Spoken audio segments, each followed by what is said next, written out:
കല്ലിനെ അപ്പമാക്കാൻ പറയുന്നവരാണ് പിശാച്. നമ്മൾ ശ്രദ്ധിച്ചു നോക്കുക, യോർദാനിൽ നിന്ന് കർത്താവ് കയറുന്നത് ആത്മാവിന്റെ നിറവിലാണ്. ആത്മാവിന്റെ നിറവിലുള്ള ഒരു വ്യക്തിയാണ് ഏറ്റവും വലിയ ശത്രുവായിട്ട് പിശാച് കാണുന്നത്. അപ്പൊ അത് കഴിഞ്ഞിട്ട് വെള്ളം കൊടുക്കാത്ത ഒരു ഭൂമിയിലാണ്, വെള്ളം നിറഞ്ഞൊരു ഭൂമിയിൽ നിന്ന് വെള്ളമില്ലാത്ത ഒരു ഭൂമിയിലേക്കാണ് ഈ കർത്താവ് കടന്നു ചെല്ലുന്നത്. എന്റെയും നിങ്ങളുടെയും ജീവിതത്തിൽ ഇതുപോലെയുള്ള പ്രതിസന്ധികളുണ്ട്.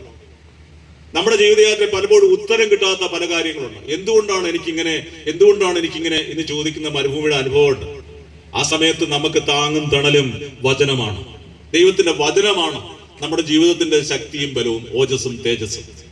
പ്രിയപ്പെട്ട സഹോദരങ്ങളെ, നമ്മൾ ഇവിടെ കാണുക, അവിടെ വെച്ച് പിശാച് പറയുകയാണ്, നീ ഇങ്ങനെ വിശന്ന് കഷ്ടപ്പെടുന്നത് ശരിയാണ്. നമ്മൾ പലപ്പോഴും പിശാച് എന്നൊക്കെ പറയുമ്പോൾ ഉടനെ കൊമ്പും പാലും ഒക്കെ വെച്ച രൂപമായിട്ട്, അങ്ങനല്ല, വളരെ മനോഹരമായിട്ടാണ് പിശാച് എപ്പോഴും നമ്മുടെ മുമ്പിൽ അപ്പിയർ ചെയ്യുന്നത്. പിശാച് പറയുകയാണ്, നിനക്ക് വിശക്കത്തില്ലയോ, അതുകൊണ്ട് കല്ലൊക്കെ നീ അപ്പമായിട്ട് ഭക്ഷിക്കുക. നിങ്ങൾ ശ്രദ്ധിക്കേണ്ടതാണ്, പിശാചിന്റെ വാക്കിന് മുമ്പിൽ കല്ലിനെ അപ്പമാക്കിയായിരുന്നെങ്കിൽ പിന്നീട് ഒരിക്കലും കർത്താവ് മറ്റുള്ളവർക്ക് വേണ്ടി നിലപാടുകൾ എടുക്കത്തില്ലായിരുന്നു. അവന് സ്വന്തം വിശപ്പടക്കാരല്ല, മറിച്ച് മറ്റുള്ളവരുടെ വിശപ്പ് ശമിപ്പാൻ വേണ്ടി നന്മ ചെയ്തുകൊണ്ട് ചുറ്റി സഞ്ചരിച്ചു. അവൻ ആദ്യത്തെ അത്ഭുതം പിശാചിന് വേണ്ടിയല്ല മാറ്റിവെച്ചത്, മറിച്ച് പരിശുദ്ധ ദൈവമാതാവിന് വേണ്ടിയാണ്. കാനായിലെ വിവാഹം വെച്ച് ഈ അമ്മ നയിക്കുകയാണ് ഒരു വലിയ ജനാവലിയെ. അവൻ പറയുന്നത് പോലെ ചെയ്യുക. സുവിശേഷത്തിന്റെ ആദ്യത്തെ വക്താവായിട്ട് പരിശുദ്ധ കന്യകാ മാതാവ് പ്രിയപ്പെട്ട പുത്രന്റെ അരികിലേക്ക് നയിക്കുകയാണ്. ഇവനെ എന്തെങ്കിലും ചെയ്യാൻ പറ്റത്തുള്ളൂ എന്ന് പറഞ്ഞുകൊണ്ട് നയിക്കുകയാണ്. അവിടെ പച്ചവെള്ളം വീഞ്ഞായി മാറുന്നു.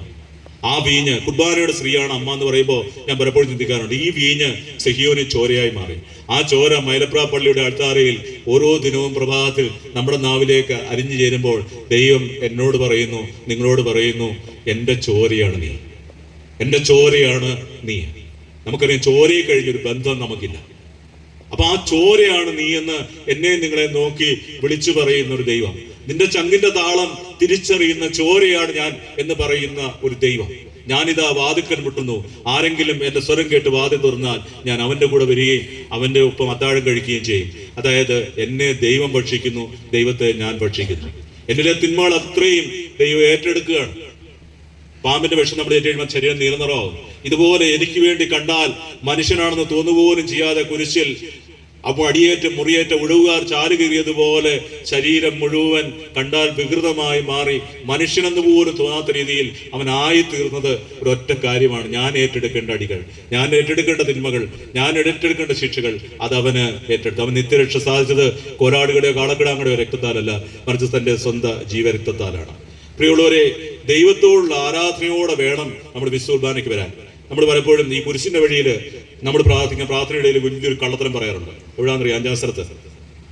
അഞ്ചാം സ്ഥലത്ത് ശിമയോൻ യേശുവിനെ കുരിശ് വഹിക്കാൻ സഹായിക്കുന്നു എന്ന് പറയുമ്പോൾ നമ്മളൊരു പ്രാർത്ഥന പ്രാർത്ഥിക്കാറുണ്ട്. അത് അറിഞ്ഞോ അറിയാതെയൊക്കെ നമ്മൾ പറയുന്നതാണ്, കർത്താവേ, ഈ സാഹചര്യത്തിൽ ഞാൻ നിന്നെ കണ്ടിരുന്നുവെങ്കിൽ ഞാൻ എന്നെ തന്നെ മറന്ന് നിന്റെ കുരിശും വഹിച്ചുകൊണ്ട് ഞാൻ നിന്റെ പിന്നാലെ വരുമായിരുന്നു. ഇത് ശരിക്കും പൊള്ളിക്കുന്ന ഒരു ചോദ്യമായിട്ട് നമ്മളിലേക്ക് വരണം. ഒരു പ്രാർത്ഥനാ പുസ്തകം എടുത്ത് ഉച്ചത്തിൽ എന്റെ ദൈവമേ എന്ന് വിളിക്കാൻ കഴിയാത്തവൻ, കൃത്യമായ സമയത്ത് ദേവാലയത്തിൽ വിശുർബാനയ്ക്ക് വരാൻ കഴിയാത്തവൻ, ഒരു പ്രാർത്ഥനാ മീറ്റിംഗിയുടെ മുമ്പിൽ ചെന്നുകൊണ്ട് പ്രാർത്ഥനാ മീറ്റിംഗ് വരുന്നത് എന്തോ വലിയൊരു നഷ്ടമാണെന്ന് ചിന്തിക്കുന്നവൻ, ദൈവത്തിന്റെ വചനം വായിക്കുന്ന അമ്മച്ചി മാത്രം വീട്ടിൽ നിന്ന് വായിക്കട്ടെ, എനിക്കിത് വായിക്കേണ്ട കാര്യമില്ലെന്ന് പറയുന്ന ആ സമയത്ത് ഇറങ്ങിപ്പോകുന്നവൻ. പ്രിയമുള്ളവരെ, ഇവനൊക്കെയാണോ കുരിശെടുക്കാൻ പോകുന്നത്? അപ്പൊ ഇത് ഉള്ളുപൊള്ളിക്കുന്ന ഒരു ചോദ്യമാണ്. ഇത് ഞാനീ പറയുന്ന യേശുക്രിസ്തു പറഞ്ഞ ആകാശത്തിന്റെ കീഴെ ഭൂമിക്കും ഇത് രക്ഷയ്ക്കായിട്ടുള്ള ഏകനാമമാണ്. ഒരു കാലത്തെ രണ്ടായിട്ട് തിരിച്ച ഒരേ ഒരു ജന്മമാണ് യേശുക്രിസ്തു. യേശുക്രിസ്തുവിന് മുമ്പ് പിമ്പ് എന്ന് പറഞ്ഞാണ് കാലം നീങ്ങുന്നത്. അപ്പൊ അതുകൊണ്ട് കാലം സാക്ഷി, കർമ്മപദങ്ങൾ സാക്ഷി, എല്ലാം സാക്ഷിയാകുന്നത് അവന് വേണ്ടിയാണ്. അപ്പൊ ഈ വിശുദ്ധ കുർബാന ആയിത്തീരാൻ വേണ്ടിയായിരുന്നു അവന്റെ പങ്കപ്പാടുകൾ അത്രയും. വിശുദ്ധ കുർബാനയിലേക്ക് എന്നെ നിങ്ങളെയും ചേർത്ത് നിർത്താൻ വേണ്ടിയാണ് അവൻ പോയിട്ടും വീണ്ടും തിരിച്ചു വന്നത്. അവൻ വാഴ്ത്തി തരുന്ന അപ്പം അതേ ആരാധനയോടെ ഞാൻ സ്വീകരിക്കുന്നുണ്ടോ എന്ന് നമ്മൾ ചിന്തിക്കണം. യോഹന്നാന്റെ സുവിശേഷത്തിൽ 6-ാമത്തെ അധ്യായത്തില് അപ്പം വർദ്ധിപ്പിക്കുന്ന വേദഭാഗം നമ്മൾ വായിക്കുന്നു. അപ്പൊ ജനമെല്ലാം പിറ്റേ ദിവസം അവനെ തിരക്കി വരുമ്പോൾ കർത്താവ് പറയുന്നു, യോഹന്നാൻ 6:27, നശ്വരമായ അപ്പത്തിന് വേണ്ടി അധ്വാനിക്കാതെ മനുഷ്യപുത്രൻ തരുന്ന നിത്യജീവന്റെ അപ്പത്തിനായി അധ്വാനിക്കുക. അവൻ പറയുകയാണ്, അനശ്വരമായ ഒരു അപ്പത്തെ പറ്റി നിങ്ങൾ കേൾക്കണം, അത് തിരിച്ചറിയണം, അതിലേക്ക് നിങ്ങൾ കടന്നു വരണം. നശ്വരമായതിലേക്കല്ല നിങ്ങൾ കടക്കേണ്ടത്. നമ്മുടെ എല്ലാം ജീവിതയാത്രയെ ഓർക്കേണ്ടത്, നമ്മളൊക്കെ നശ്വരമായതിന്റെ പിന്നാലെ എത്ര തീഷ്ണതയോടെയാണ് അലയുന്നത്. നമ്മൾ ശ്രദ്ധിക്കുക, ഇന്ന് ടിവിയുടെ ഒരു റിമോട്ട് കിട്ടിയില്ലെന്ന് പറഞ്ഞുകൊണ്ട് പിള്ളേർ തമ്മിൽ അങ്ങോട്ടും ഇങ്ങോട്ടും കുത്തിച്ചാവുന്നു. നമ്മൾ വണ്ടിയിൽ പോകുമ്പോൾ ആരെങ്കിലും വണ്ടിയിൽ ഒന്ന് പോറിച്ചെന്ന് പറഞ്ഞ് നമ്മൾ ചോദിച്ചു കഴിഞ്ഞാൽ അവിടെ തന്നെ ആ വണ്ടിയും ഗ്ലാസും എല്ലാം തല്ലിപ്പൊട്ടിച്ച് നമ്മളെ തല്ലിക്കൊല്ലുന്നു. എന്തോ ലോകമായത്! നമുക്കൊന്നും മനസ്സിലാകാത്ത ഒരു ലോകം. എനിക്ക് മനസ്സിലാവുന്നില്ല, ഞാനൊരു പഴയ മനുഷ്യനാണ്, എനിക്ക് മനസ്സിലാകാത്ത ഒരു ലോകം. ആ ലോകത്ത് ആരെങ്ങനെ പ്രവർത്തിക്കുമെന്ന് ചിന്തിക്കാൻ പറ്റാത്തൊരു ലോകം. നമ്മൾ വളർന്ന് വളർന്ന് വളർന്ന് ഇല്ലാതായിത്തീരുന്ന ഒരു സമൂഹം. ഇനി കൂടി മനുഷ്യനിവിടെ കാണുമെന്ന് ഒരു സംശയമാണ്. ആ രീതിയിലേക്ക് നമ്മൾ മാറിക്കൊണ്ടിരിക്കുകയാണ്. പറയേണ്ടത് പറഞ്ഞില്ലെങ്കിൽ ശരിയാവത്തില്ലല്ലോ. കെട്ട പെണ്ണും കെട്ട ചോറും ഒരുപോലാന്ന് പറയുന്നുണ്ട്, നല്ലും നാറും. അപ്പൊ ഒരു പെൺകുട്ടി, ഒരു കുടുംബത്തിൽ നന്മയുള്ള പെൺകുട്ടിയാണെങ്കിൽ അവിടെ ചെല്ലുന്ന കുടുംബവും അനുഗ്രഹീതം, അവള് ഇടപെടുന്ന മേഖലകളും അനുഗ്രഹീതം. അതുകൊണ്ട് നന്മയുള്ള കുഞ്ഞുങ്ങള് നമുക്കുണ്ടാകാൻ നമ്മൾ പ്രാർത്ഥിക്കണം. തെറ്റുകൾ വീണ് പോയ കുഞ്ഞുങ്ങൾ തിരിച്ചു വരാനായിട്ട് ശ്രമിക്കണം. ഇന്ന് ഓരോ അമ്മമാരും ഓരോ അപ്പന്മാരും ഞാൻ കാണുന്നത് ഓരോ അഗ്നിപർവ്വതങ്ങളായിട്ടാണ് നടക്കുന്നത്. നമ്മളിന്ന് കുഞ്ഞുങ്ങളെയൊക്കെ എടുത്തിട്ട് ആരാരോ എന്ന് പാടുമ്പോൾ അറിയാതെ ചോദിക്കുന്ന ഒരു ചോദ്യം, ഇവൻ ആരായിത്തീരുമെന്ന് ആർക്കറിയാമെന്ന് പറഞ്ഞുകൊണ്ടാണ് ഇവർ പ്രാർത്ഥിക്കുന്നത്. അപ്പൊ ആ രീതിയിലാണ് ഇന്നത്തെ ഒരു കാലം പോയിക്കൊണ്ടിരിക്കുന്നത്. കാലത്തിന്റെ കർമ്മപദങ്ങളിൽ ഇന്ന് വെട്ടും കുത്തും ചിത്രങ്ങളിൽ ഒതുങ്ങുന്നതല്ല, മറിച്ച് മനുഷ്യജന്മങ്ങളുടെ ചിത്രങ്ങൾ മുഴുവൻ വികൃതമാക്കുന്നതാണ് എന്നുള്ള ചിന്ത, കാഴ്ചപ്പാട് നമുക്ക് വേണം. പ്രിയമുള്ളവരെ, ഈ നശ്വരമായ അപ്പത്തിന് വേണ്ടി നമ്മൾ അത്ര അധ്വാനിക്കാൻ തയ്യാറാണ്. ഉദാഹരണം നിങ്ങൾ നോക്കുക, ഒരു പള്ളിപ്പെരുന്നാൾ വരുമ്പോൾ കണ്ണിന്റെ ദുരാശ, ചെണ്ടമേളം. ആ ചെണ്ടമേളത്തിന്റെ പുറകെ എത്ര പേരാ. അടുത്തതായിട്ട് ജീവിതത്തിന്റെ അഹന്ത, മേളിലോട്ട് പോകുന്ന ഈ വെടിക്കെട്ടെല്ലാം കൂടെ മേടി അങ്ങോട്ട് കത്തിക്കഴിയുമ്പോൾ തന്നെ ഒരു ചേട്ടൻ താഴെ രൂപയുടെ കണ്ടോടാ നിപ്പുണ്ട്, മേപ്പോട്ട് നോക്കി നിൽക്കുന്നു, കണ്ടോടാ ഇതെല്ലാം എന്റേതാണ്, ഈ പൊട്ടുന്നതെല്ലാം എന്റേതാണ്. ജീവിതത്തിന്റെ അഹന്ത, ജഡത്തിന്റെ ദുരാശ. ഇത് കഴിഞ്ഞിട്ട് പള്ളിപ്പെരുന്നാളും കഴിഞ്ഞിട്ട് വിസുർബാനം കഴിഞ്ഞിട്ട് ഒരു കുപ്പിയുടെ എടുക്കല് എല്ലാവരുടെ ഈച്ച അടിക്കുന്ന പോലെ വന്ന് കുത്തിയിരിക്കുകയാണ്. ജഡത്തിന്റെ ദുരാശ. നമ്മൾ ശ്രദ്ധിക്കേണ്ടത്, ഓരോ പെരുന്നാളിന്റെ മുമ്പ് നമ്മൾ പ്രാർത്ഥിക്കേണ്ട പ്രാർത്ഥന, കർത്താവേ ഞങ്ങളുടെ പെരുന്നാളുകളെ നിന്റെ ബലിപീഠത്തിന്റെ കൊമ്പുകളോട് ബന്ധിപ്പിക്കണമെന്നാണ്.